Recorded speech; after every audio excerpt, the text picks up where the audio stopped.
জন্য আল্লাহ রাব্বুল আলামিন বলছেন জাহান্নামীরা একদিনের কাছে মুক্তি চাবে। আল্লাহ বলছেন কেন তারা মুক্তি চায় আর কোন অপরাধ তারা এমন শাস্তি হলো যেই কারণে এই মুক্তিটা চায়। আল্লাহ রাব্বুল আলামিন তাফসিরে কাবীরের ভিতরে তাফসির ইবনে আশুরের ভিতরে আসতেছে তারা যে ফেরেশতাদেরকে বলবে তোমরা আল্লাহর কাছে একটু সুপারিশ করো আমাদের যেন আযাবকে হালকা করা হয়।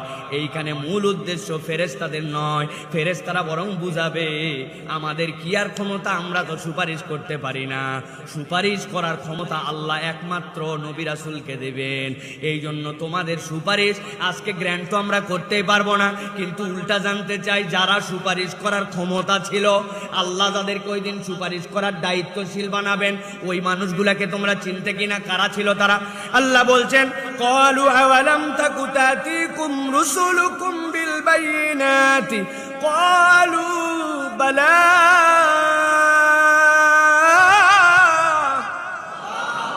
রব্বুল আমিন তাদের জন্য বলবেন তোমাদের কাছে সুস্পষ্ট কিতাব নিয়ে আল্লাহর বিধিবিধান নিয়ে কোনো জড়তার মধ্যে ছিল না, সব হুকুম আহকাম কি তোমার রবের পক্ষ থেকে। ফেরেশতারা আসছিল, ফেরেশতারা আসছিল না, ফেরেশতা আসে নাই, কারা আসছিল? বলে তোমাদের কাছে কি রাসূলরা আসছিল নাকি?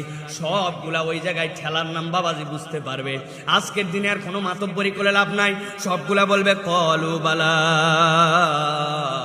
হ্যাঁ আমাদের কাছে তো রাসূলেরা এসেছিলেন।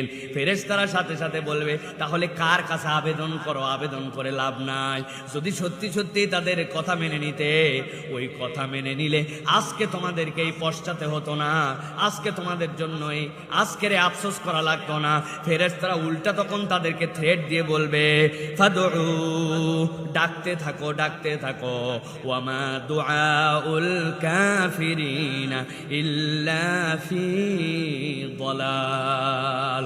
আল্লাহ বলছেন ওই কাফের মুশরিকদের জাহান্নামের ডাক ব্যর্থতা ছাড়া আর কিছুই হবে না। আল্লাহর কাছে ওই ডাক আর পৌঁছাবে না।